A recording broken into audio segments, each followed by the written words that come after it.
Most people are killing themselves trying to get healthy. What's one overlooked nutritional habit you always emphasize with your clients? Eating real food. Eating. I think just in general, processed foods are kind of what's wrong with everything. Our guest says you only need 3 rules: protect the liver, feed the gut, support the brain. And his philosophy for 2026: 1% better every single day.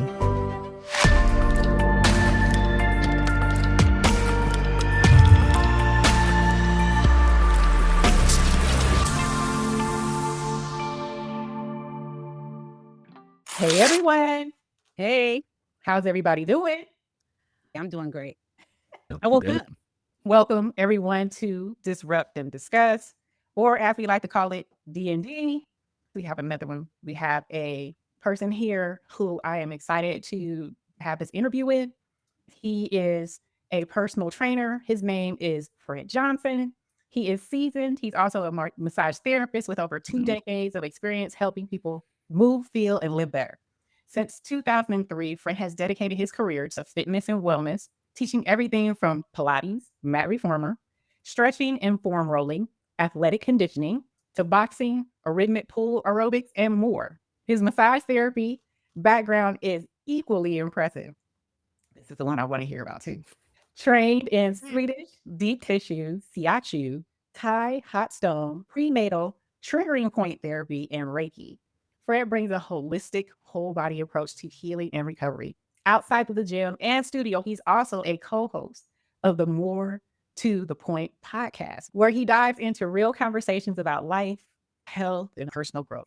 He's a proud San Francisco native. Fred is a father of 3, a grandfather of 1, to inspire others through his commitment to wellness and family and purpose. Welcome to the podcast, Fred Johnson. Thank you. What's up, hello world? Hey, Appreciative. I know. Appreciative you got me here. Right. And look at everybody, look at him. He even looks like he's been here today. Yeah, Benjamin we Button. go with I that. see you. Benjamin Button. He's looking good. Thank you.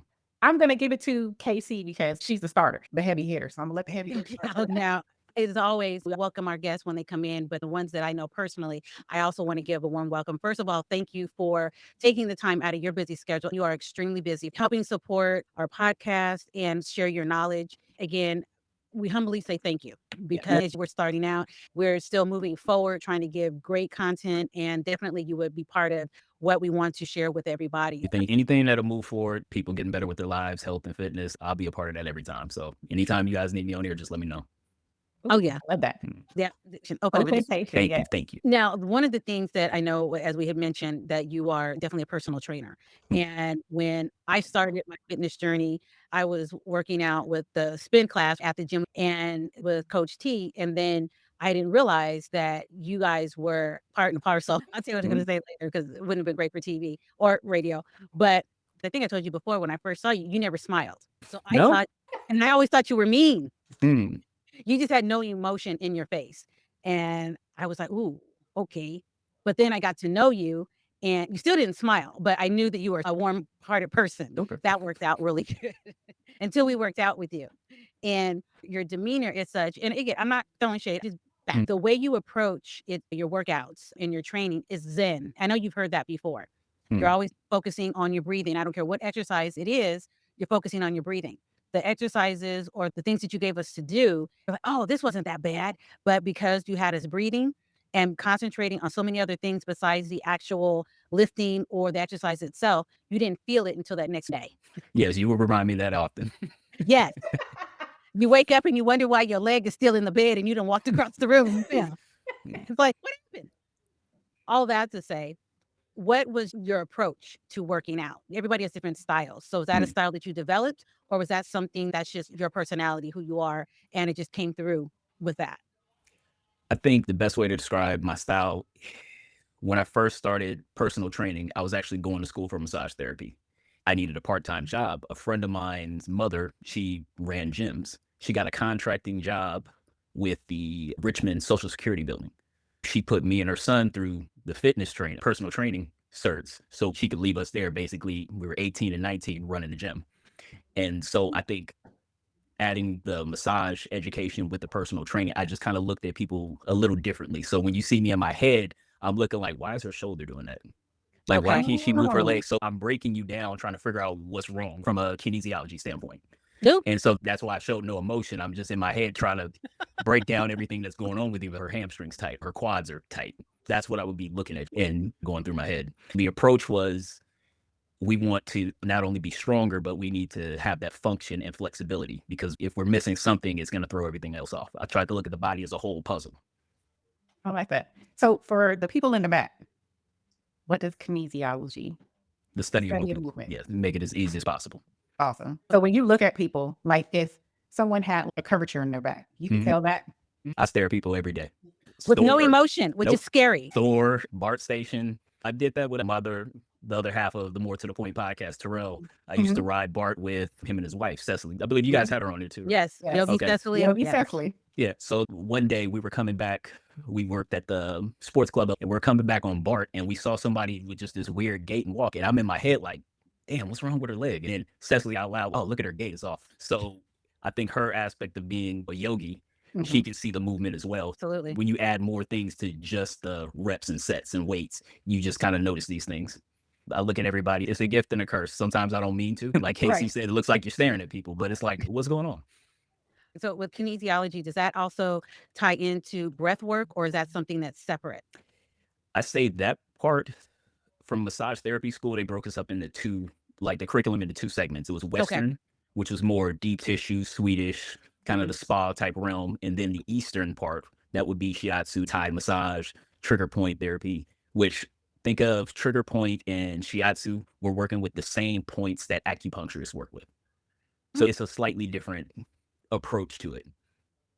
And that's another reason why you can tell people when they're off as Yeah. well, because of the way you touch people's bodies. Oh, yeah. You know how to, you can just visualize it. You're almost like in the Matrix. for the Yeah, body. that's a great visual, because if something's not working, throw it out the window, and then we're going to try this. That's not working, throw it, and we're going to keep hitting it until we figure it out. I like that. So you know how to look at someone, see what their difference is, and create an alternative for them. I have a passion for, if I don't know what's going on, I'm gonna find out. My mind's gonna race and it's gonna bug me until I figure it out. Yeah. And you ain't getting off that Okay. table until he's figured it out either. I love this. Trigger points. They work. Yes, they have no choice but to work. One of the questions I have in regards to your massage therapy, how can you tell when you should be using, say, deep tissue versus trigger point therapy? Is it just like you start a certain way and then deviate from there? How does that work?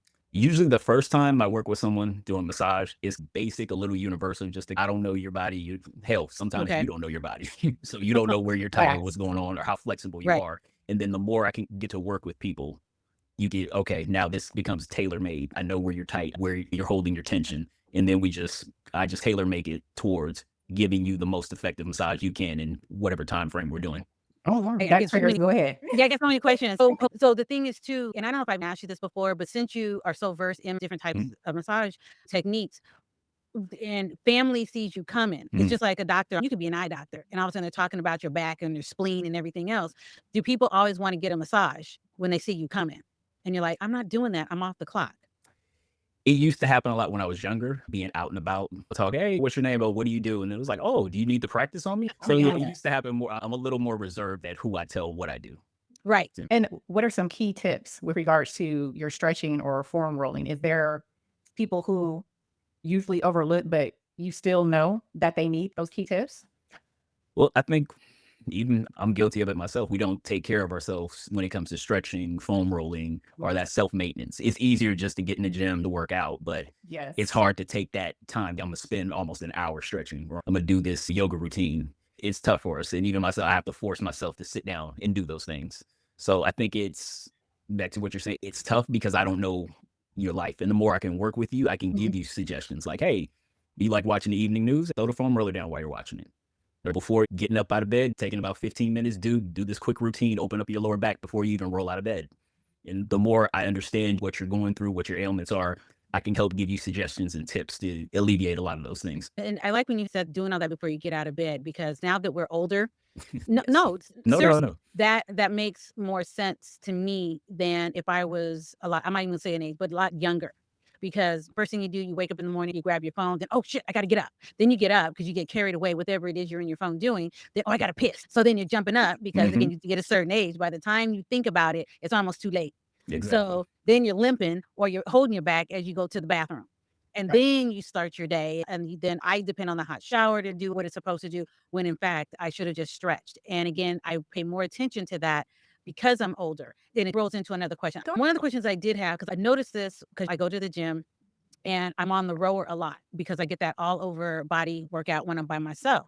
And one time I was there and I was talking to the person because I needed a free pass for the week. I could tell that the questions are tailored to somebody younger, or they're basic questions, because one of the youngsters there was asking, what is it that you want to achieve? And I'm like, I just want to be able to move. For somebody older, they would understand that. And he kept saying, oh, so when you're moving, do you want to lose weight? I'm thinking, did I say that? But after a while, I'm just like, you can put whatever you want on the card, because basically I just wanted the pass. Forget. But again, I don't think people realize, myself included, when I was younger, everybody was there to lose weight and look good.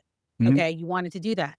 Now, the age that I'm at, I want to maintain the weight that I have. I want to be healthy and I want to still be able to move. And I think that is something that should be stressed when people are talking, and listen to what they're saying. Because I see a lot of people coming in walkers, which my hat goes off to them because they want to continue to move. I don't think that if they lost a few pounds, they would be upset, but they want to be able to continue to live and do the basic things in life, which is why they go to the gym. And now that I'm in that age bracket, it makes so much sense why they say you got to keep moving.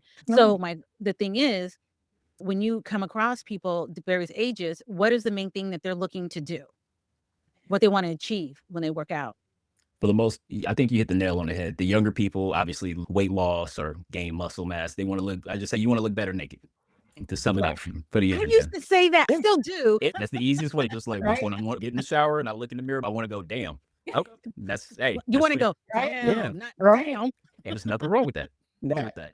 And like you said, older people, you're trying to regain function or movement that you felt you Exactly. lost over the years. Exactly. But I try to iterate to people, if we do everything we're supposed to do, all your goals are going to be the side effect. It's eating healthy, it's going to sleep on time, it's making sure we're not making our body toxic with what we put in and on ourselves. And I say everything else should clear up. Hormone levels will balance itself. The weight loss will come off. But think of it as that's the side effect. It's my actions that are going to set myself up for success. Oh, and again, it didn't happen. You didn't get to where you were overnight. So No. it's going to take time to get to where you want to be. Exactly. Then what about when you have clients that have unrealistic goals? You never want to shoot somebody down, but it's really, that's not going to happen. But you still have to do your customer service. How do you handle that? You just be as truthful as you can. If you're that skinny guy and you want to be a bodybuilder, you're like, it's not easy. Do you want to make this your life? Because those bodybuilders, this is their 9 to 5. Right. Exactly. So if you're willing to put in there, we can see how far your body can take it. I'm not guaranteeing that picture you bring in, that's how you're going to look, because we're all Arnold we're all from different. 1984. Yeah, good luck. Unless you want to get on that gas. Do you have those come to Jesus moments with some of your clients? And do they tell you thank you, but no thank you? The longer I do this, I get people that are a little more realistic Okay. and people that I just want to feel better. So Exactly. that's majority of the people I work with, whether it be massage or personal training. Right now, I massage a lot of my personal training clients, and I also do contracted work out of a chiropractic office. So those are people that it's pain management. It's coming in so I can sit up straight. My back's hurt from an accident. I have neck problems. So they're coming to me for those specific goals. Okay. So for you, because you do massage, if you had your choice of one of the things that you have expertise in, which one would you choose and why? I don't know if I can, because they both helped out the other side. Like once my brain was able to compute, like while I'm training people, oh, I learned this in massage school, let me apply it here. I start being better as a trainer. And then likewise, when my clients kept coming to me, oh, my back's hurting and nothing's changed, it was like, do you work out? Let's try these exercises. I look at it as all in the same thing. Okay. What about your massage? I know you said one was more Western, one was more Eastern. Which one do you prefer? I love the feeling you get from Eastern massage. It just takes a lot longer. It's more slow. Like Casey said, it's more zen. I have to be more in a trance. I have to pay attention to energy, how your body's moving. Even when you're asleep, like if you're twitching a certain way, it's like, okay, maybe there's a blockage of energy here. Deep tissue, I can zone out and just go to work. And he does. And that'll be the Western. Fred, you are awesome. Masseuse? Masseur. Oh, okay. Masseur. Sure. That's the masculine protocol. Oh, that Masseuse is feminine, yes. I didn't know there was a difference. Yeah, Okay. We know now. Fred is awesome. Thank you. Yeah. And I usually get the deep tissue. I usually get the deep tissue, right? Mhm. I think that's what it is. If it's not, somebody done lied to me, because I swear I like deep tissue massages. My thing is I want to get on the table and I want the lip to quiver. Like feeling, let's just say it quivers. Yeah. The quiver. No. Fred gets to the heart of it. If you got a knot, that knot has no choice but to loosen up when Fred gets done with it. Are you local? Do you have a specific place that you perform your massages? Because I want to put it in the description for our followers. At the chiropractic office in Walnut Creek is where I have a locate. Other than that, I travel. So you're a traveling masseur? Masseur, yeah. Okay. So you come to the person. Like I said, most of those people are the people I personally train. So there's a familiarity with them. I know them, their family. Yeah, their family knows me. Okay. So if you guys are looking for a personal trainer and masseur, Yeah, we can knock out both. we're going to get some information to put into the description for those who are interested who are in the Bay Area. Thank you. You're welcome. I love that. So I have one more. No, cool. I got So- something to that. Another thing we hadn't talked about yet is your eating regime. It is, to me, it is like, I met you, you would tell me, oh, I'm doing this for this amount of time, then I'm off, then I'm going to do this. And I'm like, what the hell? I don't know if I told you, but me and some other friends of mine years ago were doing something for Thanksgiving. And Fred was like, I don't even know what you were doing for Thanksgiving, leading up to Thanksgiving. Oh, I'm going to be vegan or vegetarian or something. We're like, yeah, we'll try that. So we did it along with Fred. Mhm. And when Thanksgiving came, I really felt better because I was just doing vegetables and the whole vegetarian thing. Mhm. And then, of course, Thanksgiving came, but I said, you know what? I want to try doing vegan. So I had a couple of missteps, but then because of Fred learning about being a vegetarian and what goes into that, and then taking it to the next step, I was vegan for almost 8 to 10 years. It's learning. Yes. Who started you? Yes. Wow. I didn't know that. Yeah. I didn't know that. But yeah, because we all were working out. We were all at Progressive Fitness and doing everything. And when the holidays were coming up, we didn't want to have all what we had worked for the whole year go to shit because of eating terribly. So then we said we would do what he was doing so we could eat like pigs that day. But we just felt good doing it. And I kept doing it and stepped it up a little bit. Wow, you've been vegan that long? It was about 8 to 10 years, something like that. And there were days where you fall off a little bit, but then I wouldn't beat myself up so badly because I remembered your routine is just outrageous to me. If you wouldn't your routine. Yeah. So to break it down is easy. I believe in rotating your diets. A big part of it, eating seasonal, especially fruits and vegetables. And then there would be bouts like if I wanted a desired result. So when it was vegan, it was more or less just to try it. It's, hey, there's other alternatives. Let me see how my body reacts to it. I Mhm. found out I felt really great, but I couldn't lift heavy, had that aggressiveness. So haven't really been on the vegan vegetarian route, but a couple of things I like leading into the summer, I like to go low carb or eating ketogenic and try to refrain from people thinking keto is an actual diet. Think of keto as a metabolic system. So you're either going to burn carbs for energy or you're going to burn ketones. fat. Yeah, using the ketones. It's one of the two.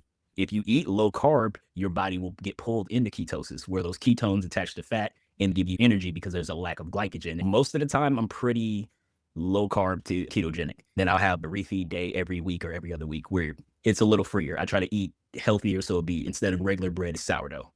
Yep. Or there's other tricks you can do, like there's a rice trick where if you cook rice with a little coconut oil, I think it's about half a tablespoon, then you freeze it and eat it again, it becomes a resistant starch, so you don't absorb it as much. You'll take some of the carbohydrates into your muscles and body, but the rest won't get stored as fat. It'll just be like, this is what we need, get rid of the rest. Is And- that Mhm. is that kind of biohackerish? Yeah. Yeah, it's a biohack. I've heard a little bit about that, but you explained it a lot differently. Yeah. Even with potatoes, if you cook potatoes and then chill them, freeze them, or refrigerate them, then reheat them, it does the same thing. It makes it more Oh, damn. resistant. I didn't know that. I know we like them like those fries hot and ready, but Yeah, right out there. if you hold off, you can have some benefit towards it. But then paleo is another one I like, and that it's very Yeah, we simple. did that with you before. Yeah, Yeah. caveman diet. Caveman. So simple. It's really not a lot of processed foods. It's just meat, vegetables, fruit, nuts. That would be accessible to nomadic people. My husband loves that. He still talks about the caveman diet. He doesn't do it as much, but he definitely liked that one. Yeah, and if you did it 4 to 5 days a week and just ate a little fruit, you still see benefits to it. You don't have to go balls to the wall and be hardcore. Any other diets I'm missing that I do? Not the diet wise, but the opposite of diet is the fasting schedules. Yep. Intermittent fasting. So I do 12 to 14 hours daily, and then there'll be almost seasonally, I would do at least a 3-day water fast or a 7-day water fast. 7 days, usually once a year. But with the change in the seasons or when I'm about to change my diet, Mhm. go on a long block water fast. That way you reset your gut bacteria. Right. You don't have cravings of things you might be abstaining from. This month I'm doing sober October. So this is carnivore. It's just meat and animal fat. Very boring. But I did a 7-day water fast leading into this. And Okay. the thought process there was like, oh, I'm not going to have fruit, or I love salads. I love fermented veggies, sauerkraut, kimchi. Kimchi. If you go 7 days with nothing, that meat is great. You don't mind at all. So you do a That was- reset. Mhm. So you do a reset before you start a different regimen or Yeah. diet. And Since killing a it's kind of couple, prepping your body. yeah, for and it kills new- a couple birds with one stone, because you guys heard of autophagy? Yes. Yes. We Okay, talked so about it. that fasting for 48 to 72 hours or longer, you really get deep into there. You notice body ache starting to go away. And if you need to do anything, like if you're producing a bunch of videos, Yep. the longest I've gone is about 11 and a half days. And the only reason I quit was because I couldn't sleep. 3.5 days. We just Just water. I haven't got that far. You could do Is it. there Okay. any I got a particular type of juice. water that you were drinking? I like spring water. Honestly, you just get it in any way you can. But for dinner, what I would do is Pellegrino with a little electrolytes and dinner. You put a little sea salt or something in it. Sea salt, and then there's other 0-calorie ones I like. Element's a good one. Yep. There's one, can't think of the name. It's created by Myoscience. I think the company's in the Bay Area. They actually add creatine, magnesium, and a couple other minerals to it that won't break your fast. And I'll Okay. add those to it. Like I said, Wow. around Okay. dinner time, I'll just pour it in. Gives you a light soda-like taste.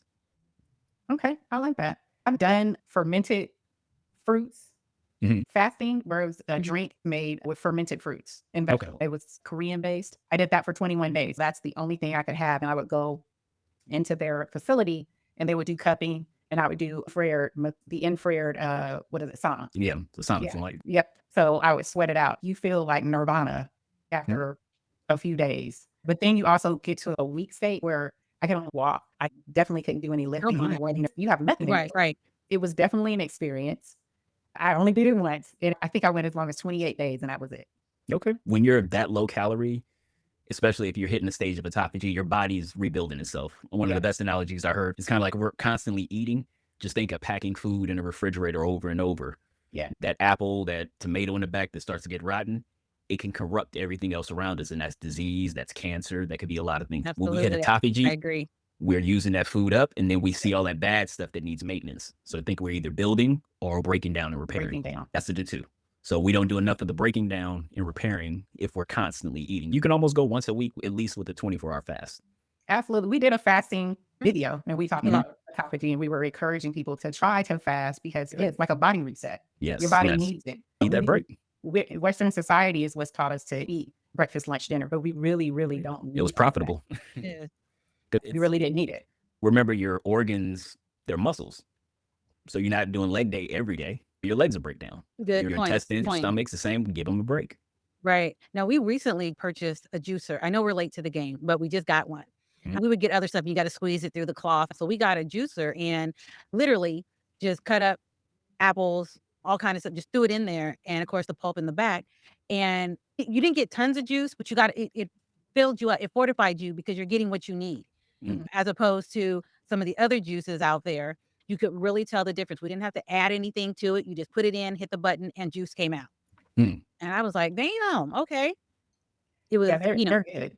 and it makes sense for vegetables because you get tired of eating. So you just drink it and, you're getting what you need and you can move on with your life and it gives your body a break. I juice a lot. Oh, see, I didn't have an actual juicer. We would put everything in the blender and we have more smoothies than anything else. And then there's times I don't want that. Just give me the juice and we can get on.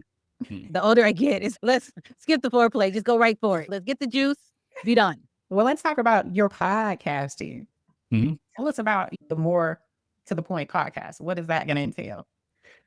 Took a slight hiatus. We both had a lot of personal things going on. So we peeled back, and then we're like, when we jump back on, let's do a video format and hit the ground running. Hopefully, we want to start recording toward the end of this year and hit next year with a running start. If you train with me and Terrell, we would spend hours just talking. Whatever current events are going on, that's all it was. We just got the idea. Let's record it and put it on wax. Absolutely. There you go. So anything and everything, nothing is off the table with you guys. No, we love current events to stay relatable to everybody and what's going on, and just to give your take to it. Maybe we'll venture off doing more since it's video format, reacting to things, reacting to other videos, other content creators. But yeah, two different guys. Me and Tura, as Casey could tell you, we kind of have very different personalities. He's the no nonsense New Yorker, and I'm New that York. different coast representing, and it's a little age difference. I won't reveal his age, but I'm his junior by a little bit. Like He's very seasoned. Yeah, marinated. unborn there. Okay, you got to represent the West. Yes. He talks bad about the West. Boy. Oh, I know. Meanwhile, he's here. I make fun of them all the time. I tell them they gonna smell it when you go back home, man. I call them California tea. Well, I always kid him about it because I have family from New York as well. This one time, and I've never forgotten it, my sister-in-law came out to visit. And so, of course, brought her to the studio. So she did a little workout session, and she's got a very thick New York accent. And all of a sudden they're talking and going through things. All of a sudden I'm thinking, now I'm hearing two New Yorkers. It I'm comes out like, of you. is your accent all of a sudden getting thicker? Oh, it does. I'm- My mom's from the South. She'll sound normal until her sisters come. Then it's like, what do you say? Are you speaking Yeah. English? Right. I So go back. you go back to what is familiar. So now I know that even though you're out where we are, but you're from San Francisco, and San Francisco has a lot of things to do, a lot of activities in the city. What would you do in the city to stay active? What are some of the favorite ways and things you have done when you're out there? Honestly, just be out and about. If you're in the gym setting, you meet so many different people. There's always an activity going on every weekend. And the good thing is you don't need a car in the city. You're getting your steps in. You're walking around. You're going to festivals, seeing people. I had one client who worked in the city, and she cut a bunch of weight just by, she would have a blender, make her smoothie for lunch. She would come back to it and spend that whole 45 minutes leading up to that hour walking stairs. Just at a normal park or something that had a bunch of steps, and she would just go up and down for 45 minutes. So I think that being a part of that city living, it's going to take care of you. Right. You just got to avoid the food traps. Right. And one of the things too is a lot of people that I know that reside currently in San Francisco, they don't leave San Francisco a lot of the times. There's no reason to. Yeah, why? I'm like, well, Everything. if we're having a function, put me on the list, but I can't guarantee I'll be there. I don't want to leave the city. Yeah. You see the traffic getting back too. What part of San Francisco did you grow up in? Hunters Point, Bayview. What are you from Hunters Point? Yeah, we know that sound. Tell us a little bit. I want to get back to because you intrigued me with this massage thing, the Reiki, the energy. I've never done Reiki. I'm interested in it. Can you talk to me a little bit about what it is about Reiki deals with energy, right? Yes. See, I've gotten as far as level 1. The best way I could describe it is just you're trying to feel change. It's like a subtle change with your hands. Once you're working on people, it can be heat. It can almost be like something draws you magnetically towards a spot that's hurting. Sometimes you'll be working on people and it's, damn, why does my shoulder hurt? And you find out, oh, that's them. Oh, I know a lot of people aren't into the whole energy aspect. I'm not going to put crystals on your we're all in that. So that ain't nothing new. Right. There's some things you actually just feel. And like working on people, I would feel that a lot. I think the best connections I used to get was actually doing prenatal massage. Because if they were approaching that 3rd trimester, they're sleeping 10, 20 minutes, they're knocked out. I would do energy hold over their stomach, and then you feel the baby kicking, going crazy. It was always a fun feel. I did that with my kids a couple of times where their mom would wake up and be like, oh, what are you doing? Shh, it's me and the baby time. Like, go back to sleep. Oh my God. So you feel that energy. I think we all do. Like it could be just someone walk past you and you, ugh. Yeah. Like when you're attuned to it. But the problem is we're in our heads, we're in the matrix. So you're not paying attention to what's here right now. But I think we all have that gift. It's whether or not you've made yourself sensitive enough to be attuned to it. And in massage school, we were immersed in it. So every day we're doing this over and over. You just build up a sensitivity towards it. Question because of that. First, a couple things. First, I didn't realize with Reiki you had different levels. You said level 1. How many levels are there? 3. 3. Level 3 would be there. I didn't know that. What's level 3? Yeah, as far as level 1. Stay tuned. The lady who got me to level 1, I no longer work with. I met her when I was in my early 20s, and then we got separate jobs. Honestly, the further I'm away from the city, the least likely I'm around those people. Okay. So then my other question would be, because you are dealing with various peoples, you're getting various energies, what do you do to protect yourself? Because not everybody's energy is what you want. I don't want to massage you and now my back is hurting because that ain't good energy for me. Right. Oh, I got a funny story from you on that. Well, one thing when I had on one of the other podcasts, I don't know if it's even been out yet. One of the things I do in terms of protection, and this is where E and I are a little different. When we were doing our beauty hauls. Right. I use Florida water. I use other stuff too, but I use Florida water, and that is a form of protection. You can use that sometimes as an aftershave. And I know some Walmarts might sell that, but I have a good friend of mine who has the Awakening Dreams Botanica up here, and I can tell you about it later on as well. I get it from her. I don't use it all the time, but if I'm going somewhere, for example, if I'm going to a doctor's appointment, that is like the place you want to be protected, because there's so many things going on in hospitals. People that have passed that are still there that don't know they need to leave. I don't want to get into all that kind of stuff, but yeah, that's what I used for a form of Your protection. protection. Do you do something, a certain ritual or something, to make sure that you come back the same way you left? Oh, you're gonna love this. I was trained to use my breath work. Okay. Of If course. I'm working on you on an energetic level, I'm trying to manipulate from an outside. And then, like I say, I might feel pain or anything. And then I just concentrate on towards the end, I'm going to leave you with your energy. And then I'm going to take back on mine. And we're going to have a peaceful departure. Okay. The funny story to that, this was early after me becoming attuned to Reiki level 1. I was working on a coworker. At this day spa, we were allowed to work on each other. And we would call it just a trade. You'd work on an esthetician, she'd give you a facial or something. And all we had to do was pay like a discounted price for the products that we use. So it's like, Okay. I think $20 for a massage, like 20 for a facial, which, you know, you could beat. Right. And I was working on her. She was complaining about lower back pain and doing the energy work on her, lost track of time. We both have clients coming up. So I didn't get a chance to back away, leave her with her energy and take on mine. I get home that night and I experienced a pain I'd never had before. It was like this throbbing pain below my belly button, above my pubic bone. I could only curl into a ball and I fell asleep like hugging my knees. And then I worked with my Reiki instructor at that spa and I told her what happened. And she was like, you didn't back away from the energy. You didn't leave her with hers and take on yours. So you probably absorbed what she was going through. Say, go talk to her and ask her what was going on. And I was like, at least, you know, what was wrong with you? Did you ever figure out? She was like, oh no, I was about to start my period. And I told my Reiki instructor, and she said, that's what you get. All men should know what that's like. I was like, hey, like, that's not fun. Normally, I just feel shoulder, back pain, or things like that. But that was the first time I experienced something like that. Oh, wow. So who do you go to when you want a massage or something like that? Honestly, I'm bad at taking care of myself. I've been trying to, I looked into a modality I wanted to eventually learn. Possibly life slows down, the kids get a little older. It was called rolfing. And it's been described as bone cleaning. Like they get in I'm going to do that. They really get in deep, but the sessions are long. You would have to buy 6 to like 20 sessions. And to get to your back, this first session might be all your left calf. Then body part by body part, they'll break it down. They're looking at you. It's a chain of command. Think of if you have a knitted shirt and you pull and it can draw from everywhere else and mess up. Right. They're looking at it from the root and working their way back to that spot, or not necessarily where you're feeling the pain is where the cause of it is. Okay. So it's like a very tedious approach to it. And I was planning on, if I can afford it, to go get my first one. My birthday's in December. So I was thinking about going out to Berkeley. I found someone that does rolfing work. So it's called rolfing? Rolfing. ROFLING.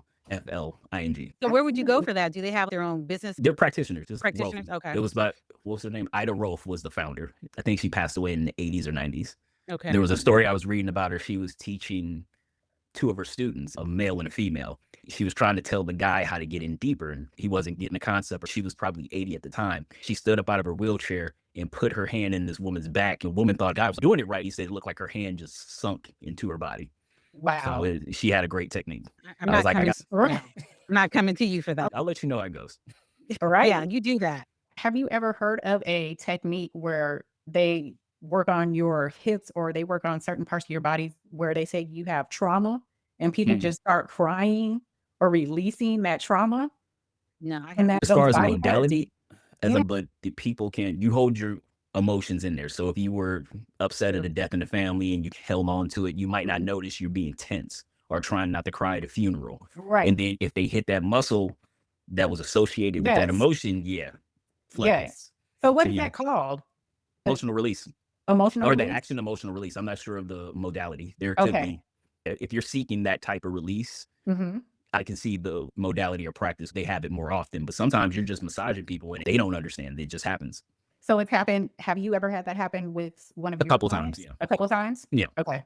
And it was Oh, the wow. same thing. They lost someone they cared about and Mhm. they tried to drown themselves in work or their bodies just got out of whack. And then when they were able to relax, when their mind calmed down, then everything just came. I haven't had it in terms of a massage, but I was working out and the trainer I go to for the powerlifting stuff, it was something really simple that I was supposed to be doing. But you know how some days nothing goes right?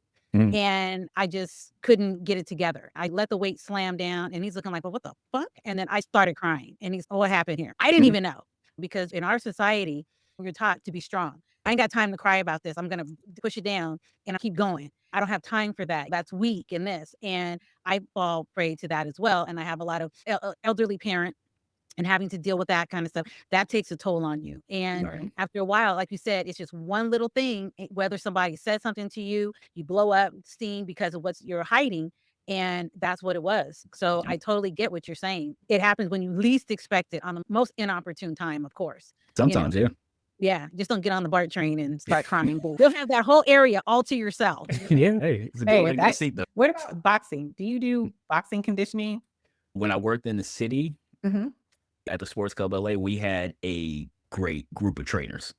You would go into the break room and hear people arguing different approach. No, my client's dealing with this, and someone, you need to do this and to do that. Honestly, that's what made me a better trainer. It was learning, hey, I'm just going to be the jack of all trades and not try to master one thing because maybe he's right, maybe she's right. There we had boxing instructors. Mm-hmm. And so we would get together and they'd be like, hey, show me some of your workout routines. And you take them through a workout and then they would take you through boxing lessons. And it was like, oh, okay. So I learned how to use hit mitts, learn how to do the number counting for the punches. And this is actually really good cardio. And then I started teaching a class at the studio we had, Progressive Fitness, where it's just boxing conditioning. And I got that idea. It was another emotional release. I had a client that came in and I'm looking at her and no matter what I'm trying to tell her, she's not paying attention. She's zoning out. And I'm like, what is wrong with you? And then when she starts sweating, it was like, Jen, what happened? I could smell the gin seeping out of her pores. I thought that was their client's name. No, Jen, no, that's what was coming out of her pores. It was guy trouble. So the whole routine I had lined up, went out the window, brought her into the studio, wrapped her hands up. All right, we boxing today. We got that workout out of her. She needed that kind of a release. She needed to hit something. Hit something. I was like, oh, this is actually a good way of releasing that aggression. So after that, I just learned, hey, if you put people in a class and get them punching, it's just another way of getting your cardio out. Plus, you look at fighters. If you're not a fan of boxing, I would say almost 80% of all knockouts come from fatigue. I'm too tired to put my hands up.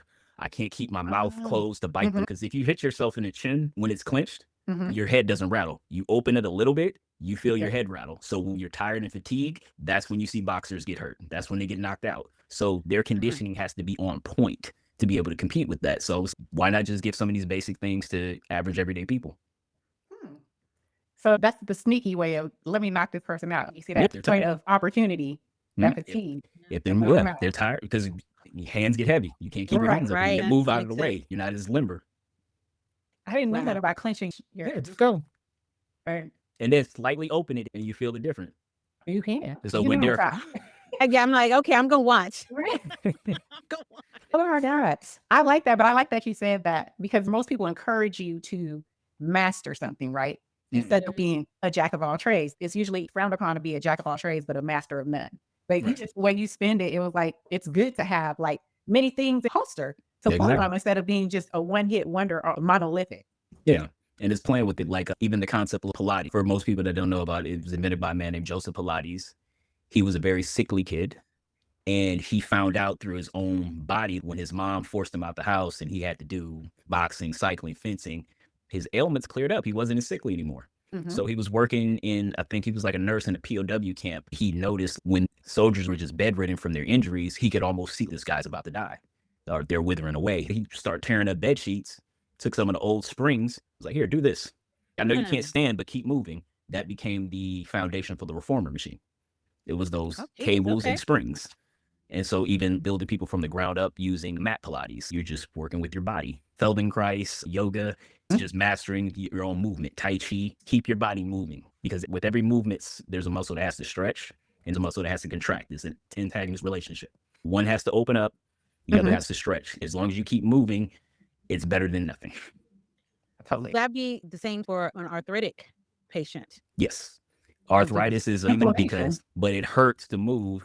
And then if you don't move, it sets in worse.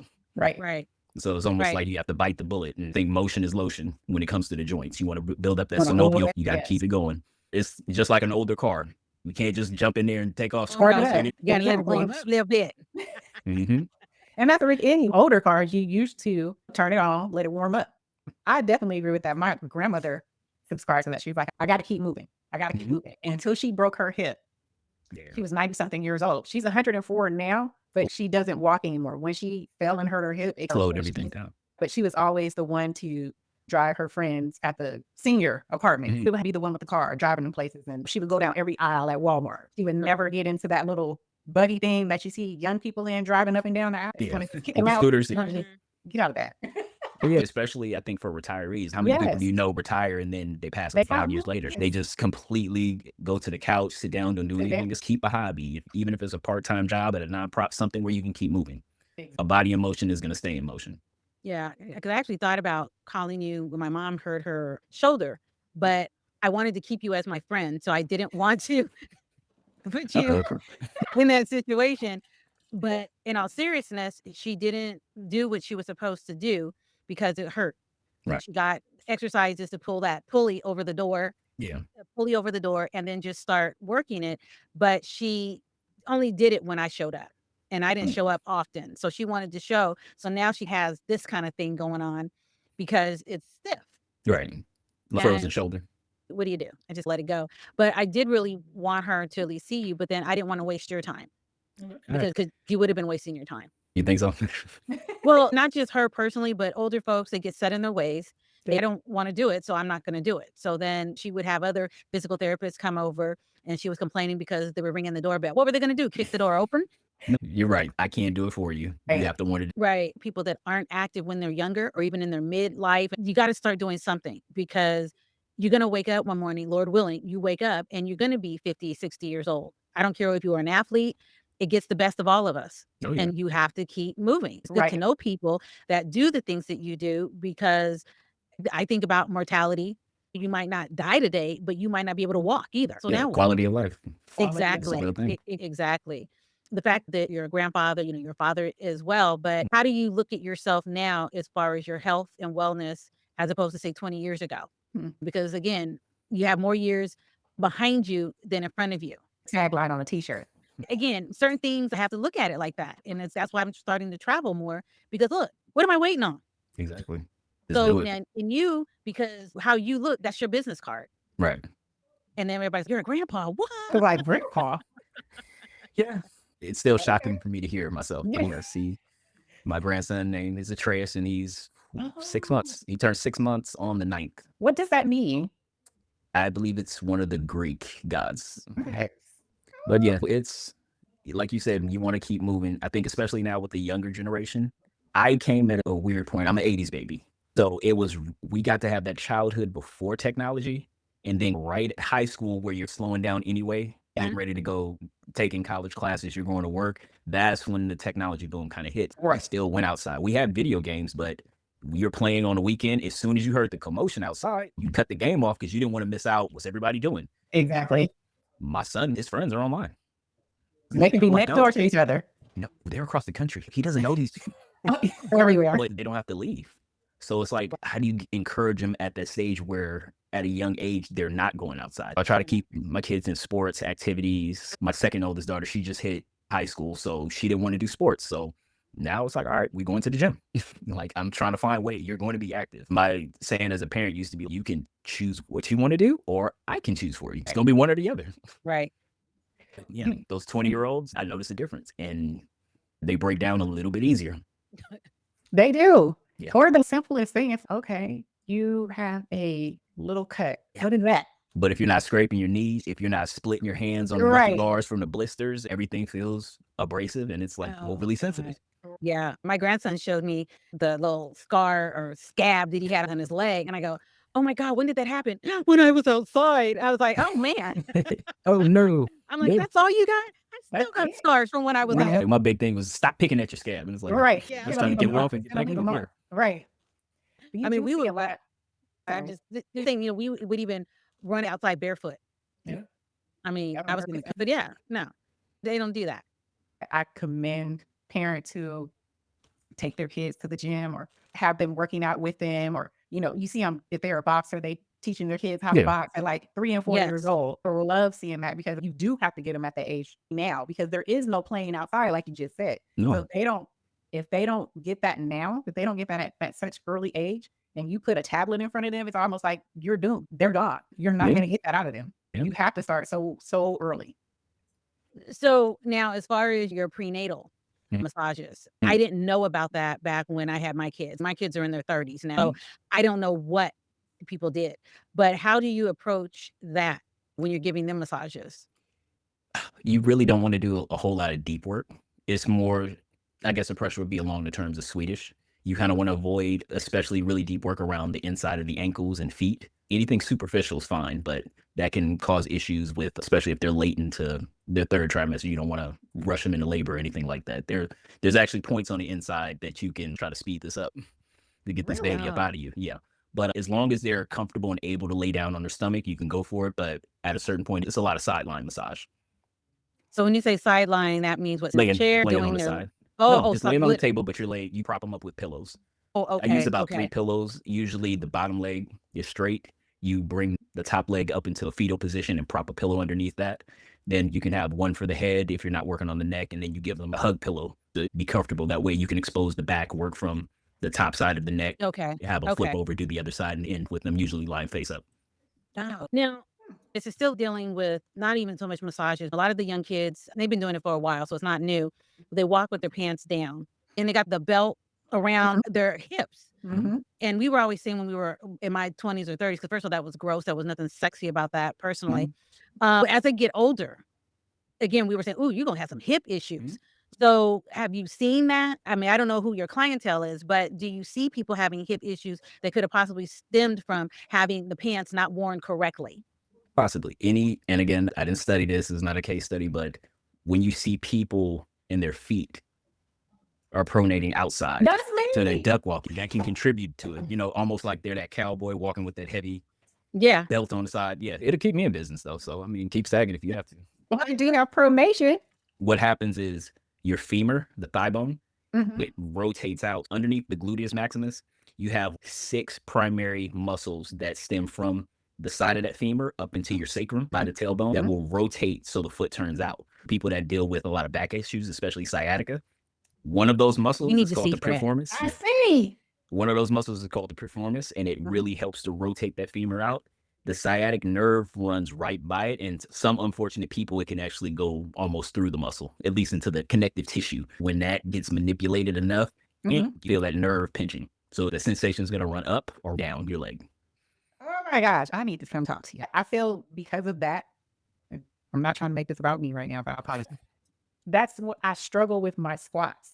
Mm-mm. Oh, Struggle yeah, with- that would do it. Yeah. When you get into that squat, you can see your tailbone when you hit that and it just comes down nice and easy and never get into that deep squat. And I feel it's because of that. It's not aligned right. And sometimes It's painful. our femurs are different lengths as well. So playing with different foot positioning, sometimes you have to be a little wider if the femurs are longer to be able to get deep into the squat. Being aware that we're not all made the same, Right. massage, training, working out, there's nothing that's cookie cutter. We have to discover how can we better get into this position or how can we functionally move better. Fred, I'm coming to see you. Right here. Okay, we can go back to the regular Because he makes house calls. Got you. Oh my gosh. Yeah, and call me when you're done. I want to know how it was. She's trying to scare you. Don't worry. I know she is here. But you're going to feel magnificent when it's Yeah. over. But see, here's the thing. If I go, oh, just go, then you're going to call me anyway and go, you didn't tell me blank, blank, blank, blank. Mhm. So I rather it be like, oh, Kim, it wasn't that bad. Okay. Right. Okay, I got you. But you answered so many questions. When you said that, this duck, Did she? Mhm. Oh, you Yes, she paused back. for a hot second. You're back. You Okay. paused on the duck walk. You was, that's horrible. Thought you was throwing up a sorority. don't worry, we're not going to never see that one. We're Oh, going to see that okay. one. Even though I don't do squats because my knees are just horrible, but like I said, I use the rower so I can get that same effect with the deep knee bends. When I walk, I have to make a conscious effort to keep my feet straight Mhm. because, yeah, we grew up being called slew-footed. Yep. That's what they That's were what you using call that it, yeah. term.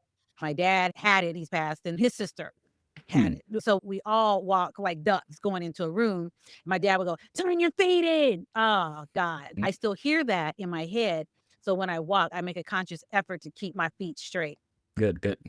Yeah. What reminds me of doing it is seeing the person in front of me slew-footed or duck walking. I go, all right, turn your toes in. Very unattractive, Mhm. especially if you have on some heels. It's bad enough with tennis shoes. Then you have some heels and you see somebody walking like this. It's, oh God. That's about the only time I can walk straight is when I have on heels. I make that conscious effort to turn it in. Well, yeah, because you want to look good. Okay, let's go into San Francisco. What would you say with regards to what reflects your passion for wellness and movement? Just some hidden gems of San Francisco. Any places that you could go or gyms that you recommend? Unfortunately, I left San Francisco heading into middle school. Okay. And I was always, I'm the baby of my family. So I was jealous that all my siblings got to do high school, prom out there. And it's like, oh, now we want to move up and go to the suburbs. The jumper kids. Yeah, it's like now we got to leave. So I got a chance to go back there, but I really like the sports club. Mhm. It's connected to the Four Seasons. They had a really nice restaurant, nice day spa. It's not that I promote it, but you can drink. They have a nice little bar up there. And you would oftentimes see a bunch of celebrities there. This is where I got to meet Adam Sandler. I got to meet Dave Chappelle. When whoever would be playing either the Warriors or the Niners, they would stay at the Four Seasons to have access to that gym. So it'd be nice to see basketball players around at the corner heading to the break room to grab something to eat. And I bumped into somebody. My head literally hit this person in the stomach, and I look up and I was like, oh, hey, what's up? It was Carmelo Anthony. Wow. So it was a pleasure to see. And plus the people, like I said, it was like all walks of life people from all over the world. So I like that kind of a feeling. Absolutely. Carmelo Anthony. Yeah. I don't look up to too many people. So I had one coworker, she was down making a lesson plan for one of her clients, and she said it looked like an eclipse just came over me. Then I heard, excuse me, little lady, do you know where the gym is? hi, Chuck.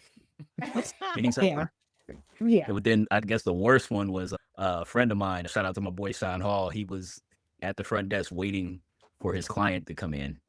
And lady next to him signs in. She had her hair tied up and walked past. And he didn't notice her. And the front desk person was all excited. Like, oh my God, oh my God. Can you believe that was Tyra Banks? And he was like, what? Tyra? He came and got me. We're running through the gym trying to find her. And then every floor we hit, it was one of our clients that had to talk to us. And by the time we were done, we saw her finish her workout, get on the elevator and leave. It was like, oh, bad feeling. Yeah. Right. I wanted to say hi to Tyra. Okay. Have you ever worked out any celebs? I got to work. My friend Sean got to train Chappelle, and then he lifted weights with us afterwards. And he gave us tickets to a show. He's a very, very funny man. If you haven't seen him live, I guarantee you'll have a good time. I've trained a couple of basketball players' wives while they were in town. Like they wanted to do a private reformer lesson on the Pilates machine. Of course, they wanted Pilates. So how do you get to do that with celebrities? I'm assuming by word of mouth. How do you get to do that? I call them my fitness parents. That's Terrell and Cecily. Terrell brought me to the city, and then Cecily's line to me was always, just say yes. Like she said, oh, Fred, I have a class, and I thought you'd be really good at talking. I'd be like, let me see if I can just say yes. Like, That sounds like just her. say yes. Yep. And I'm like, yes. So I got plugged. They threw me in the deep end, and I promised them I wouldn't drown. I don't like that. I got one more, but I'm looking at Casey. I'm going to be quiet for right now. I know what kind of show this is. I need to talk, but I'm going to be quiet for a minute. What do they call it? When you get rid of all your food and you let it. You digest her. Good Let stuff. it. I'm trying to learn something here too at the same time. Right. Right. Yeah. If you had to sum up your 2 decades of experience into a single, non-obvious secret sauce for long life wellness, what would it be? I would sum it up to one of the projects I'm going to work on outside of the More to the Point podcast. Just 1% better every day. % better Yeah. every day. Just try. You're always competing with that person in the mirror, Okay. and don't lose.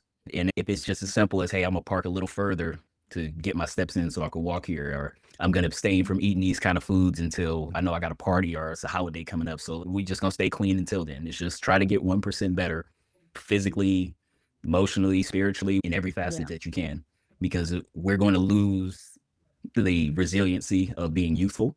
Mhm. So we need to become more efficient. Wait, that's better. Mhm. Each and every day. So this might camp on to that, but when you're thinking about the future health, specifically your children, as far as what's one philosophy you would hope they'd carry forward that maybe your generation didn't? To not stop playing. Good. That's a good part. aspect of it. Whether it be if you play basketball, golf, pickleball's big now, just that, I think that competitive nature, even when you're working out, it's like you may not be able to lift as much as them, but if you see, oh, they jumped their weight up by 5-10 pounds, let me see if my body's ready for that. Just that, I think that competitive nature is healthy for us, but you're competing with yourself, not anyone else. Right. It's hard to tell somebody that because even adults at the gym, you see somebody with 2 plates and they're lifting and making all the noise and stuff. And here you're barely lifting the bar. Yeah. And you're like, I want to do that. But again, I think, at least for me, now that I have a different perspective, your fountain of youth is you're working out. All this other kind of stuff keeps you looking young. And a clinician that does Botox don't hurt either. But you can have all the Botox you want, but if you can't walk up a flight of stairs, if you can't lift weights, if you can't do this, you might not have wrinkles, but you still look like shit. Exactly. And you'll see it in your motion. Like you'll look rigid. Yeah. Everything's stiff. Yeah, because I know that Absolutely. even when I go to the gym now, I'm good at walking up the stairs. But by the time I get off the elliptical or the rower upstairs, I'm taking the elevator down because coming downstairs is harder on my knees than going up. It is. And I have gone and I've had the place we had talked briefly about the acupuncturist. So I went and had, they did acupuncture on my knees as well. And so I have to use the massager, the motorized one. So I have the gun and I do that around my knees and stuff. So it's easier, Right. but you feel that tightness. And, you know, so that's why I say, no matter what you're doing, you still need to move so you can feel younger. Now I do that at the gym, but when I'm out at the grocery store, if I'm walking on the street, I might be dying inside, but I'm walking right because you don't want to look like a victim. No, exactly. So, hey, I already got the resting bitch face. So I got to have the body to go with it. There you go. Because I ain't the tallest person in the world. So I got to at least fake it. No. What is your take on macros? Do you subscribe to macros at all? If I'm going for a desired result to my aesthetic, or if I want to achieve a certain goal working out, there's a device. You ever heard of a lumen? A lumen? Yes. It's a metabolic measuring system. You actually blow into it and it will give you a reading on where you're at. Basically, it's a scale from 1 to 5. Closer to 1, you're burning more fats. Closer to 5, you're using more carbohydrate for your metabolism level. So if you want to remain in ketogenic state, it can help monitor that for you. But what's a nice feature on there, it can shift the way you work out. One day I was getting ready to go. I'm like, yeah, I'm about to lift heavy today. And I blew into it and it was like a 1 or 2. And you don't have that many carbs in your system. You actually could hurt your muscle gains unless you eat something before. So it helps you in that regard. Macros are important, but it's what do you want out of it? What do you need? What is that called again? Lumen. Let me see. I will give you the exact spell. Every time I try to spell it, that's not the correct way. Let's see. You purchase, I think it's pretty pricey. It's under $300, and then it's like a $20 a month subscription. So Okay. Lumen, Lumen. Lumen. Yeah. Lumen. So one device can have 2 accounts. Okay. That's what I use, especially when I'm shifting my diet. I don't use it every day, but just to see, especially when I'm fasting, I want to see when I really hit deep into that fat burning mode. Okay. It has a whole community for it. You'll see other people popping in with their readings for the day. It has a food tracking app as well. You can punch in the food you eat and they'll show you the macros. Like for the day, you're here on your protein, you're here on your carbs, you're here on your fat. And it has an AI feature. So if it's home cooked food, you take a picture of it and be like, okay, those are eggs. That's about 6 ounces of hash brown. Like it will piece together for you and give you an estimate of the macros. So it's a pretty nice device. My butt loves that. I'm sorry. No, You know you- what? Yeah, Steve, this is My what I get favorite. where we split the road. That sounds exhausting. That So sounds incredible. exhausting. It can be. Like I said, I don't do it every day, but when I'm shifting diets, just to make sure Okay, I'm yes. heading to where, because once you shift your diet, you're going to pretty much eat the same kind of groups of things anyway. So, you Right, know, like, right. okay, this is what I can get away with on a Right. daily basis. But it was good to know you felt like you could do it. But when you blew into that, it was like, this is not It's, bad. it's something to think about. It's like you might want to carb up a little bit, eat a fruit, or sometimes I'll Right. go with a piece of sourdough toast just to get that in me if I want that hard workout. Other than that, it will tell you do something moderate, you know, maybe yoga, stretching, light cardio. I'm going to go get it. I know. I recommend it. You are. Okay. Yeah. Outside of teaching, what do you do? It seems like your whole life is made up of health and wellness, Mhm. watching. What do you do for fun? Literally, it's fun. I like video games. I do enjoy music a lot. Some of my side jobs have been like crowd control at festivals, concerts, security work, working the door at clubs. I enjoy being out, but I can be a fly on the wall and have a ball. I don't have to be the center of attention. That's kind of me. What kind of music? Are you a techno? No, like hip hop, like classical, jazz. The clubs I worked at, I've developed a taste for banda. What?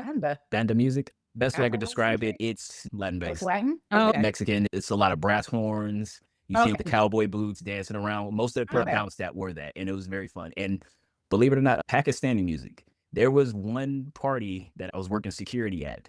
It was a private event, private party, and the Pakistan music there. And when you hear like the beat, I looked at every security guard and they were and making that face like, damn, Right. I'm supposed to be working, but all kind of Okay. music. If it's something you can dance to, I'm gonna enjoy it. So you did security. I know you got the face for it because Mhm. you don't crack a smile. And I mean, I've seen you like I see you now, Fred. Mm. I would hate to see you in the work mode when you had to command that respect. So have you had any problems with that? No, Okay. I Some think I say did. that you really would, but I think my demeanor is such, especially I used to get placed at the door a lot because I'm more of a people person than most of the other security staff. okay. And I think I just garnered that respect from people. Only had a few incidences where anybody got like outlandishly disrespectful, but it's never been too bad. Even when we have to go hands on, Mhm. you don't take it. It's a job. I'm not taking it personal. I understand you're upset. You got that liquor in your system, You get and that little liquid courage, as they call it. plus, Mhm. the easiest thing to fight is drunk people, All right. especially inside the club balance. floor. Somebody's always spilled the drink. Let them swing first. You duck, grab one leg. They're going to the ground. You don't have to pile on them. They're going to slip and fall. You guys will pick them up and take them out. Oh, What? okay. I can see that about you because you have a Mhm. stoic face. No, thank you. So they'd be like, That "She sounds better than might- what I was saying. Yeah. he might Like I pull said, something out on me." it was only one guy that got me out of character, and I shouldn't have went that far with him, but I had to slap him. Oh, He you had to- corrected himself afterwards. You had to slap I him. yeah, it felt bad Oh, slapping yeah. another man, but it was based off of something that's it's a little different. I'm not used to. I think people think I'm younger than I am. Mhm. So this kid I was can in see his that. 20s and he walked in line. I said, "Hey, let me see your ID." And then he said, "Oh man, come on, my nigga." And I'm like, "He's not black." So I was like, professionally, "Hey, my man, don't call me that word." And then he was like, "Oh, come on, nigga. Da, da, da." My man, I'm gonna need you to not call me that. And then he said, "Nigga, what you gonna do?" So I didn't know Yeah. what else to do but slap him. And then I stared at him. See? Then That's he the face I'm talking about. apologized and walked away. So he tested you. Yeah. And it was like, Oh, hey, my God. I didn't want to Okay. take it there, but you said, what was I going to do? So, hey, Slap the taste out your mouth. Oh my God. that's a younger generational. I'm a free speech advocate. I can't tell you Right. what to say, but I can tell you how to address me. What did I want to tackle? When you're coaching clients on performance, what's one overlooked nutritional habit you always emphasize with your clients? Eating real food. Eating. Just, real food. I think just in general, processed foods are kind of what's wrong with everything. It's processed, man. Anything that's altered by humans. Food is processed. Yeah. Good Lord. But it doesn't have to be, even if you're eating processed foods. I got this from a Dr. Robert Lucian. Mhm. Whatever you're eating, just make sure it protects the liver, feeds the gut, and supports the brain. That's how you can bypass a lot of the health ramifications you're going to get from it. Say that one more time. Yeah. Protect the liver, feed the gut, and support the brain. Make sure everything you're eating does one of those three things. Ideally, 2 of 3 or more. But protect the liver, feed the gut, meaning the gut bacteria, Get the bacteria, yeah, microbiome. and support the brain. I like that. That needs to be on a t-shirt. Yeah. Well, I don't wish I have could take hot credit dogs for it, but tonight. I don't think it's going to hit near one of them. But going back to the issues with all the processed foods, Mhm. it's usually too much sugar, and that wrecks your mitochondria. Yeah. Absolutely. That's your energy levels. That's why you feel like shit all the time when you're eating. Then it's not enough fiber. That actually having the fiber in your foods actually suppresses inflammation. And then there's omega-3 fatty acids Mhm. that helps you build your brain. Those are other things that are missing in processed foods. Yes. The emulsifiers will inflame your gut as well. So all those things that make it more shelf stable. Yes. And then it's the dyes. Yeah. You heard of obesogens? Mm-hmm. All those things that can be in your hair care products, skin care products. It can be in the Glade pull-ins. Those disrupt our hormones. They can help keep Hormone weight on us disruptor. that we don't need to. Yeah. And so just getting back to the basics sometimes is the best thing. That's why for a lot of people, like you said, paleo, that it's great. It's just basic things. Meat, vegetables, fruit, and nuts. See, some people call it paleo. I kind of subscribe to plant-based, but plant-based as saying I eat more plants than I do mostly other things. Mhm. I try to stay away from because I have a craving for white rice and I don't know why. Mhm. White jasmine rice. Jasmine rice It's and good. basmati rice is good. No, It's good. I can eat it like a bowl with nothing but that. I don't need salt in it. I just need that jasmine rice and I eat a bowl full. Yeah. I try to eat more plants and more protein. I need more protein because I'm bariatric. So I have to eat my proteins first. And that's getting back to that has been a hard thing for me. Needs rice. Oh my God. No, it is tough. But if you did something like just have a refeeding day, you went mostly plant-based or paleo, then maybe Saturday, Sunday, you enjoy your rice. You have to live life. You understand how your body's going to react to it. I've stayed away from paleo and keto. I tried keto for a long time, but because I had a scarred liver, Mhm. I had mixed studies on it. Some people said if you have liver problems or a fatty liver, you shouldn't be eating a lot of meats, fats, and eggs. So I pulled it back on the keto, even though I did feel good when I was doing keto. But because of my liver and I was trying to heal my liver, decided to go away from it. Hmm. Yeah. So think of it this way: when you're fasting, you're in ketosis. Yes. That's why I said don't look at it as a diet per se, because there's clean keto, there's dirty keto. I can take you to 7-Eleven and get you a keto meal. Yes. Take that processed nacho cheese. You'll still be Yeah, it's not ketosis. necessarily the best thing for you. It's really tough with those studies, because even with carnivore, I remember I used to post what I eat, and it was once I had a ribeye steak, some beef bacon, and 6 eggs.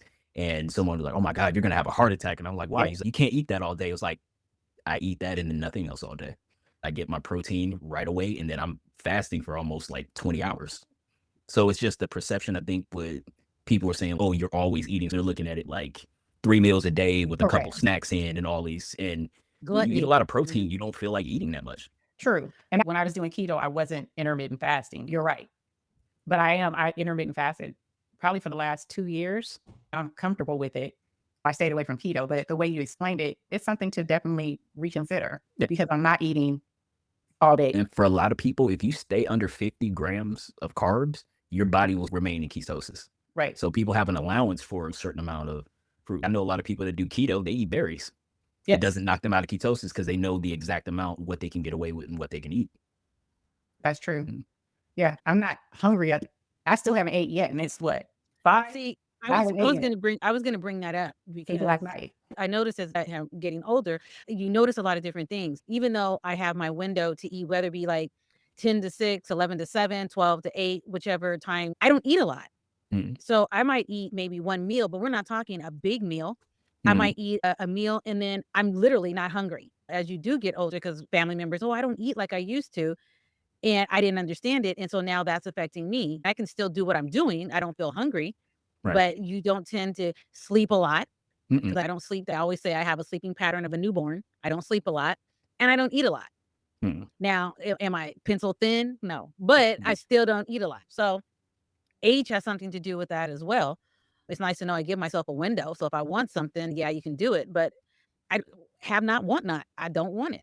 Well, when you're doing intermittent fasting, especially, you don't go in those cycles of your blood glucose going up and down. And Correct. that's what normally happens. The response for insulin, Mhm. it gets Mhm. flooded so often that the receptors start almost dying out. They call it the screaming mother syndrome. It's like when you first yelled at your kids, but you keep yelling at them by the time they're teens, they don't Yeah. respond to Right. it as well. So you have Yeah. to yell louder. That's what happens with insulin. You need more and more to get the desired results, but then it pull your blood sugar down so far. Now you're crazy. Oh, we got to pick that blood sugar up. That's that munchy sensation, and I got to keep. So when Okay. you Okay. intermittently fast, you stay at a better balance. Yes. Yeah. You'll get that spike and then come down. Whatever you do, even if you're having cheat meals or anything, I seen a guy that wore a continuous glucose monitor measuring his blood sugar level, Mhm. and he fasted all day, ate a Snickers bar, showed the spike of blood Oh, glucose. He fasted again 24 hours. He did 20 to 30 grams of protein, then ate the Snickers bar. It knocked that curve down. Really? Yes, eat protein with everything. Even when my kids, they come home, they want a snack. It's what you putting with it. It's like you got beef jerky, yogurt, like it's something protein related. You don't just go for the snacks or get some protein in with it, and you can have that. Because if you're hungry and you go for that box of Cheez-Its or those Lay's, right? That box is gone. Box is Man. gone. No one can eat just one leg. or one goldfish. Let me tell Right. you that much. No. That makes a lot because you eat that one candy bar and then you crash. Yeah. You eat it again. Mm-hmm. That's right. You're right. Eat protein. I'm gonna tell my husband that too. Just The protein everything. before you take that dang chocolate, man. Yeah. Well, do you have anything else, Casey, that you want to add? Yeah, no, I pretty much been able to camp off of a lot of what he was saying because some of it I knew. So I knew what other questions to ask, things I didn't know. I could just sit here and listen to what you're saying. You're just a wealth of information, stuff I didn't know. You embody this fitness and wellness lifestyle. You have decades of knowledge. You're coming off the cuff with information. I respect anybody who has done this and embodies this for this length of time. It's refreshing because you get a lot of people who are young or influencers now who just stepped into it. Yeah.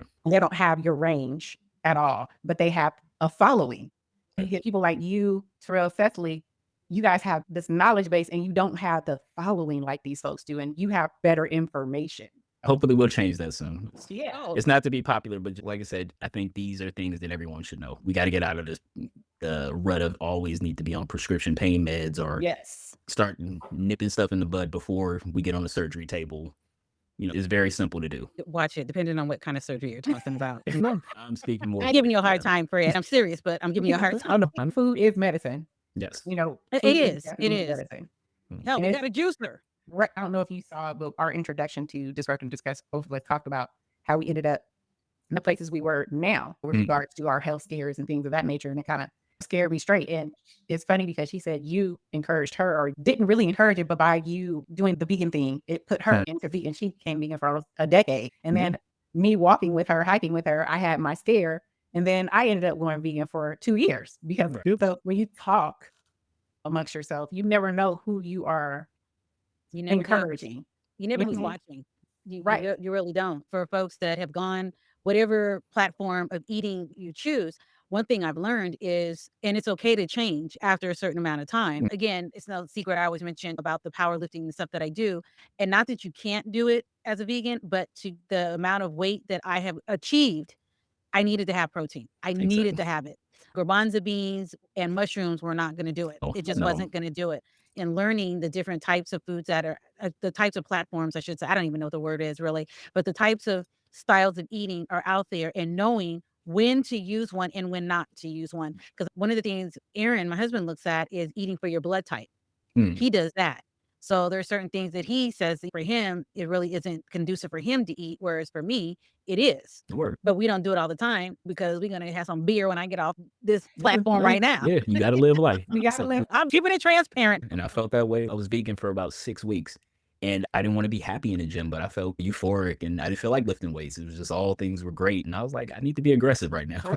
I had to get back on. Had to get back on the protein. Yes. Yeah. See, for me being vegan, one of the things I had, not tons of health issues. I was overweight and it was like, I'm short. So what you can eat and how much you can eat is totally different than what I can eat.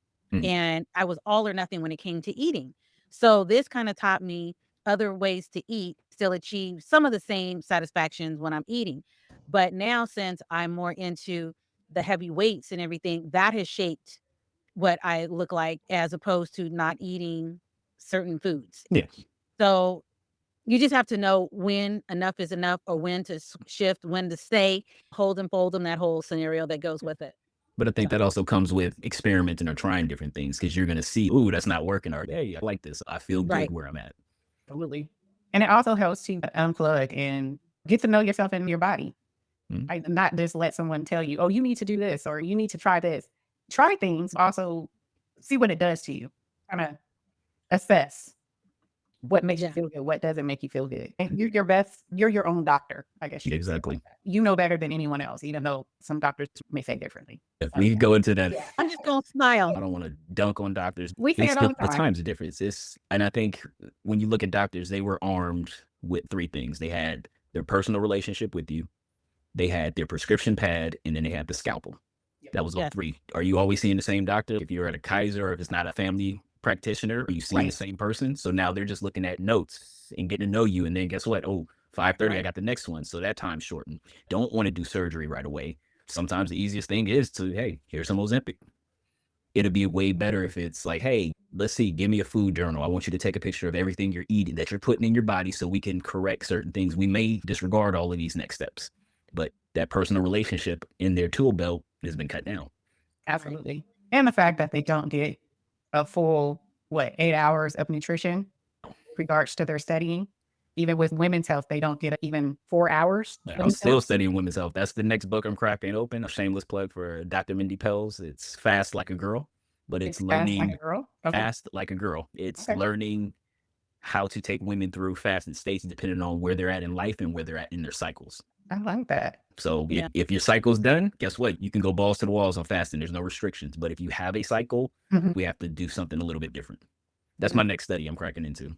I wish we had that for our fasting video, our podcast episode. Yeah, you can do a part 2. Hey.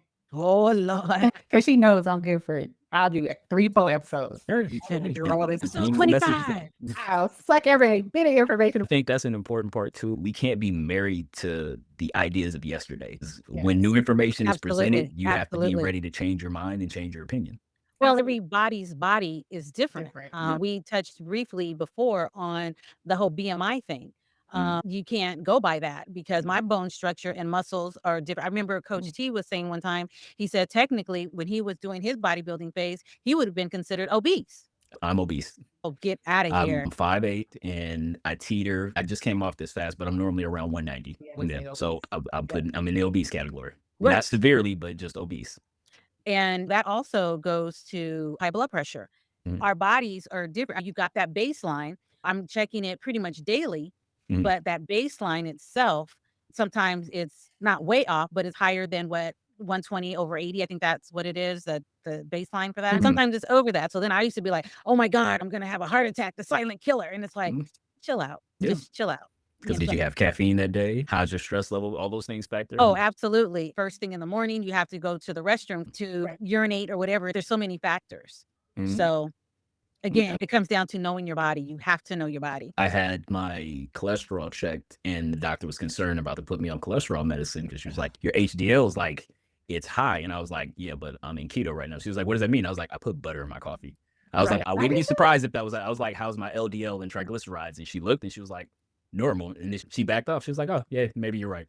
And I was like, "Yeah." Well, when I was vegan, the Mm. doctors would ask, how do you get your protein? I never got And that much, but good. they would always say, how do you get your protein? So I'm listing off what I eat. They're like, okay. I don't know if it was a trick question or they just really didn't know. I don't know. No, But- it's good that they asked. I think I had one doctor that really cared about what I was eating Right. out of a handful. Right. I've never had one care about me except my bariatric surgeon. Mm. Mhm. That's it. And he's like, you have to get your protein in now. You have to get your protein in now. But yeah, other than that, no. They just want to give you a pill. I got the Mhm. same thing with the what is it, HDL? Yeah. Yeah. The doctor is like, oh, we want to put you on Lipitor. Mm. No. He's like, I'll put you on Lipitor and you have to eat salads for the rest of your life. I said, well, line me up. Oh, okay. No Line salads me aren't up. bad. Okay. I miss those. Right. I'm just glad that you were able to come and hang out and talk with us. Like we always say, I definitely want you to come back. Okay. Um, Like I say, it's hard to get a hold of me, but once I can iron Well, out we that got- time, thank you. No, so I'm glad you got me on. And before I forget, I got to shout out the Guilleries. They're avid Oh. listeners, Phyllis and Grand. I'll see you guys Bliss, Saturday. Bliss. Been looking forward to hearing this one. They like seeing the people that we help them get to their fitness goals and listening to us talk about it. Hey, Oh, Gillies. yeah. No worries. And Appreciate you for having me on. Yes, the D&D family. I know you guys are going to enjoy this one. Thank you, everyone, for liking, sharing, subscribing to Disrupt and Discuss. We try to always bring you guys really good content that is encouragement when it comes to your health and wellness. Let us know in the comments. Of course, our audio folks who look at us on the podcast, we are on Spotify, we are on iTunes, we're on Audible, we are anywhere where there is a podcast, you can find Disrupt and Discuss. But if you want to see our faces, come on down here to YouTube. Until the next one, what do we like to say, Casey? Bye.